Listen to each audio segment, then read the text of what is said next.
రాజ్యసభ సభ్యులు అనిల్ కుమార్ యాదవ్ గారు, నిజాముద్దీన్ గారు, కొమరయ్య గారు, రాజీవ్ రెడ్డి గారు, భాస్కర్ గారు, ఇందిరా శోభన్ గారు, నిన్న ఇవాళ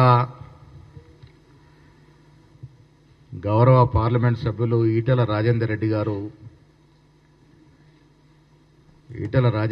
గారు చాలా మాట్లాడుతూ ఉన్నాడు. ఆయన ఏ కులం ఆయనకే స్పష్టత లేదు. ఈటెల రాజేందర్ గౌరవనీయ ఎంపీలు గారు వీళ్ళ క్లారిఫై చేయాలా, ఆయన ముదిరాజ్ కులానికి చెందిన వ్యక్తి, రెడ్డి కులానికి చెందిన వ్యక్తి. బీజేపీలో ప్రెసిడెంట్ పదవి దక్కట్లేదని ఆ ఆక్రోశాన్నంతా మిగతా వేల మీద కక్కే ప్రయత్నం చేస్తూ ఉన్నాడు. జనరల్గా ఈటెల రాజేందర్ గారు నాకు గౌరవం, కొత్త పార్లమెంటరీ లాంగ్వేజ్ వాడే అలవాటున్న వ్యక్తిగా నేను గౌరవిస్తాను. కానీ నిన్న ఇవాళ ఆయన మాట్లాడుతున్న భాష, వాడుతున్న భాష, ఆ దిగజారుడుతనం దేని వలనో అర్థమవుతలేదు.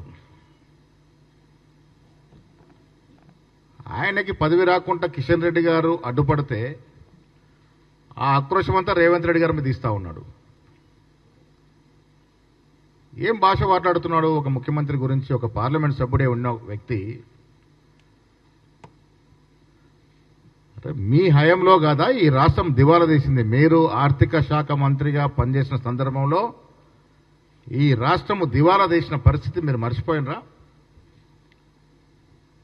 కేసీఆర్ నిర్వాహకం, నీ నిర్వాహకం వల్లే కదా ఈ రాష్ట్రం 6.5 లక్షల కోట్ల అప్పులో కూరుకుపోయింది. హైడ్రా గురించి మాట్లాడుతున్న మీ నిర్వాహకం వల్లే కదా ఈ భూములన్నీ కబ్జాలకు గురైనాయి. నీవే దేవాదాయ శాఖ భూములు కబ్జా చేసావని మీద కేసుంది కదా. హైడ్రా ఒక దూరదృష్టితో తీసుకొచ్చినటువంటి కార్యక్రమము. టీఆర్ఎస్ నాయకులు, మంత్రులు, ఎమ్మెల్యేలు, ఎమ్మెల్సీల యొక్క ప్రోద్బలం వల్ల ప్రభుత్వ స్థలాలు, ప్రభుత్వ చెరువులు టీఆర్ఎస్ నాయకులు కబ్జా చేశారు. కాబట్టి హైడ్రా ద్వారా వాటన్నిటినీ ప్రభుత్వపరం చేయాలని ప్రయత్నం చేస్తూ ఉంది ప్రభుత్వం. హైడ్రా గురించి మాట్లాడతాడు. భూములు కబ్జా మీ హయాంలో కదా, నువ్వు మంత్రి ఎరగబెట్టిన రోజులున్నాయి కదా. ఇవాళ ప్రభుత్వం పడిపోతుంది అంటారు. ఎందుకు పడిపోతుంది ఆయన? మీరు బీసీగా ఉండి ఆనాడు కేసీఆర్కి అడుగులోకి మడులు దొత్తి బీసీలకు చేయలేకపోయినాడు కాబట్టి ఇలా కుల సర్వే చేసినందుకు ప్రభుత్వం పడిపోతుందా? సగర్వంగా 42% రిజర్వేషన్ బీసీలకు ఇచ్చినందుకు ప్రభుత్వం పడిపోతుందా? మహిళలకు ఉచితంగా బస్సు ఇచ్చినందుకు పడిపోతుందా?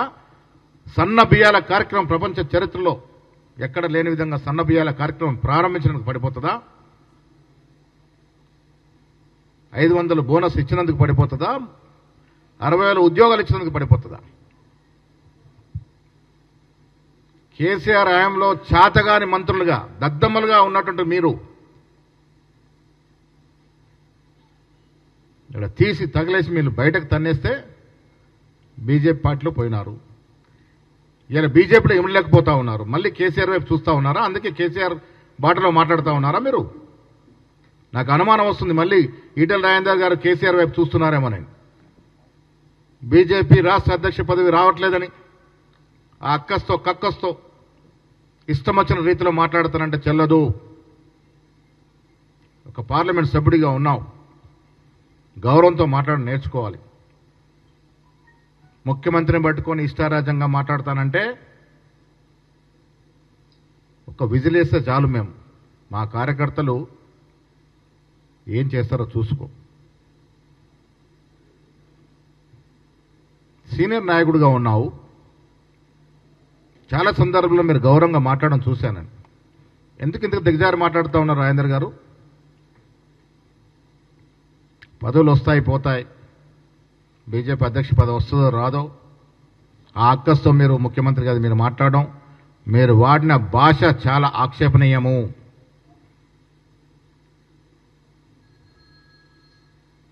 ఎన్నేళ్ల రాజకీయ జీవితంలో ఏం నేర్చుకున్నారు మీరు? చదువుకున్నవారు. సంస్కారాన్ని మంట కలిపే విధంగా మాట్లాడడం అనేది మంచి పద్ధతి కాదనే మాట ఈ సందర్భంగా మనవి చేస్తా ఉన్నాను. హైదరాబాద్కు సంబంధించి రాబడి గురించి మాట్లాడుతూ ఉన్నారు. హైదరాబాద్ ఉమ్మడి రాజకీయం రానిగా ఎవరు చేశారు? కాంగ్రెస్ పార్టీ కదా. కాంగ్రెస్ పార్టీ తెలంగాణ ఇచ్చినట్టు హైదరాబాద్ ఉమ్మడి రాజకీయం పెడితేనే కదా ఇవాళ మనకి అధిక ఆదాయం హైదరాబాద్లో వస్తూ ఉంది. ఇది మర్చిపోయి మాట్లాడుతూ ఉన్నారు. ధనిక రాష్ట్రంగా పుట్టిన తెలంగాణని ఆనాడు అలీబాబా చాలీస్ చోర్ గ్యాంగ్లో నువ్వొక మెంబర్. ఈ రాష్ట్రాన్ని దివాలా తీసి రాష్ట్రాన్ని మంట కలిపిన చరిత్ర కేసీఆర్ ఫ్యామిలీ, కేసీఆర్ యొక్క అలీబాబా చాలీస్ చోర్లో నువ్వొక మెంబర్. మీకు ఇవాళ రాష్ట్రం గురించి, రాష్ట్ర అభివృద్ధి గురించి మాట్లాడే అర్హత ఎక్కడది? ముఖ్యమంత్రి గారి గురించి మాట్లాడే అర్హత ఎక్కడది? రేవంత్ రెడ్డి గారిని ప్రజలు మెచ్చి నచ్చి ఎన్నుకున్నారు, ముఖ్యమంత్రి చేశారు. ప్రజలకు అనుగుణ పాలన జరుగుతూ ఉంది. ఉద్యోగాలు కావచ్చు, సంక్షేమం కావచ్చు, విద్యా వైద్య రంగంలో అభివృద్ధి కావచ్చు, కాన్షియన్స్లో డెవలప్మెంట్ కావచ్చు, అన్ని రకాలుగా అభివృద్ధి జరుగుతూ ఉంటే కళ్ళబో కన్నబడినట్టు ఆ బీఆర్ఎస్ నాయకుల యొక్క బాణిని అందుకొని మాట్లాడుతూ ఉన్నాడు. ఈయన మాటలకి బీఆర్ఎస్ నాయకులు కేటీఆర్ మాటలకి ఏం తేడా లేదు. నాకైతే ఈ బీజేపీ నాయకుడిలాగా కాదు, పాత బీఆర్ఎస్ నాయకులాగానే మాట్లాడుతున్నట్టు కనబడతా ఉంది. ఇవాళ ఆర్థిక మాధ్యమం ప్రపంచవ్యాప్తంగా ఉంది. అమెరికాలో ఆర్థిక మాధ్యమం ఉంది, విదేశాల్లో అంతటా ఉంది, మన దేశంలో ఉంది. టీఆర్ఎస్ హయాం ఉన్నప్పుడు స్టార్ట్ అయిన ఆర్థిక మాధ్యమం ఇప్పుడు నడుస్తూ ఉంది. దాన్ని అధిగమించి ఇవాళ రాష్ట్రాన్ని పాలిస్తూ ఉంది కాంగ్రెస్ పార్టీ. ఆర్థిక నిపుణులతో చక్కగా చూడిచి ఇవన్నీ చేస్తూ ఉన్నటువంటి సందర్భం. మాటికి అభివృద్ధి గురించి, ముఖ్యమంత్రి గురించి కిషన్ రెడ్డి గారు, సంజయ్ గారు, రాజేందర్ గారు ఏం మాట్లాడుతూ అర్థమవుతలేదు. అడుగు అడుగున అడ్డుపడుతుంది బీజేపీ. రాష్ట్ర అభివృద్ధికి అడ్డుపడుతుంది ఎవరు? కిషన్ రెడ్డి, ఈటెల రాజేందర్ మీ గ్యాంగ్ కాదా? మెట్రోకు నిధులు వస్తానంటే అడ్డుపడతారు, RR రింగ్ రోడ్డుకి నిధులు ఇస్తానంటే అడ్డుపడతారు. రకరకాల కార్యక్రమాలకు అడ్డుపడుతూ ఇవాళ మీ రాజకీయాల కోసం, మీ పబ్బం కోసం మీరు ఇష్టం వచ్చిన రీతిలో మాట్లాడితే మంచిది కాదు. సుదీర్ఘ రాజకీయం అనుభవం పొంది ఉన్నారు మీరు. ఈ రకంగా ఎందుకు మాట్లాడుతున్నారో మీరు ఒకసారి స్మరణ చేసుకోవాల్సిన అవసరం ఉన్నది. రాష్ట్రం అన్ని రకాలుగా, అన్ని రంగాల అభివృద్ధి చెందుతూ ఉంది. కేసీఆర్ మంట కలిపి గ్రౌండ్ చేసిన విద్యా వైద్య రంగం మీద ప్రత్యేక దృష్టి పెట్టి కార్యక్రమాలు ఇస్తూ ఉంది ప్రభుత్వము.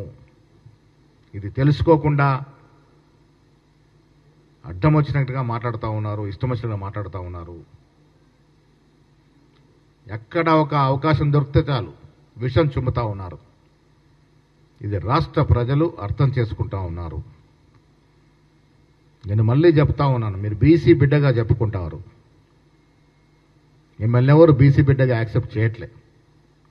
కారణం తెలంగాణలో కుల సర్వే జరిపి 56% బీసీలు ఉన్నారని చెప్పి అఫీషియల్ డాక్యుమెంట్ ఇచ్చిన తర్వాత కూడా అది కేంద్రానికి తీసుకుపోయే దమ్ము, ధైర్యం మీలో లేదు. బీసీ ఎంపీలు ఉన్నారు బీజేపీలో, ఆ ధైర్యం చేయరు, ఆ స్థైర్యం చేయరు, ఆ ప్రయత్నము చేయరు. తెలంగాణ ప్రభుత్వం చేస్తే దాన్ని విమర్శిస్తారు. మీకెక్కడది బీసీ బిడ్డలని చెప్పుకునే హక్కు ఎక్కడది? ఏం చేస్తున్నారు బీసీల కోసం? ఈ రాష్ట్రంలో ముదిరాజు బిడ్డల కోసం మీరు ఏం చేశారు? ఎన్నేళ్ల రాజకీయ జీవితంలో ఏ నాయకుడిని మీరు పైకి తీసుకొచ్చారు? ఏ బీసీ బిడ్డని మీరు ఒక లీడర్ చేశారు, ఒక ఎమ్మెల్యేని చేశారా, ఒక ఎమ్మెల్సీని చేశారా? ఇన్నేళ్ళు మంత్రిగా ఉన్నారు కదా మీరు, టీఆర్ఎస్లో అవకాశం తీసుకున్నారు కదా.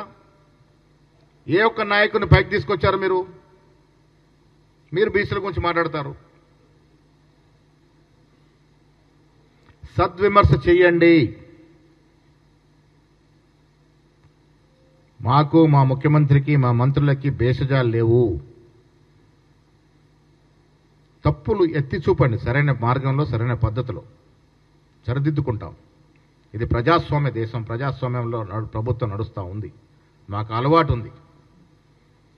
కానీ మీ అవసరాల కోసం, మీకేదో పదవులు రాలేదు బీజేపీలో అని హైకమాండ్ దృష్టిని ఆకర్షించాలి కాబట్టి ఎవరినంటే వారిని ఇష్టం వచ్చినట్టు మాట్లాడతామంటే ప్రజలు ఊరుతూ కూర్చోరు. ఈ పద్ధతులు మార్చుకోవాల్సిందిగా నేను ఈటెల రాజేందర్ గారికి చెప్తా ఉన్నాను. ప్రజాక్షేత్రంలో మాట్లాడే తీరుంటుంది.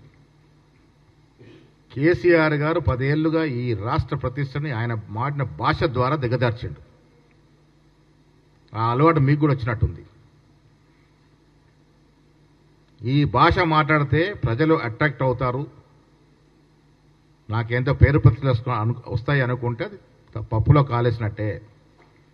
ప్రజలు అన్నీ గ్రహిస్తూ ఉన్నారు. మీకు ప్రజలు అధికారం ఇచ్చి మీ చేతకానాన్ని గ్రహిస్తూ ఉన్నారు. చేతకానితనాన్ని మీరు బీసీ పట్ల వ్యవహరిస్తున్న తీరును గ్రహిస్తూ ఉన్నారు. పదే పదే మేము అడిగినా మీరు బీసీ బిల్లుని కేంద్రం పోలేని తీరును గ్రహిస్తూ ఉన్నారు. ప్రజలు చూస్తూ కూర్చోరు. వాస్తవాలు మనం బయట చెప్పాల్సిన అవసరం ఉన్నది.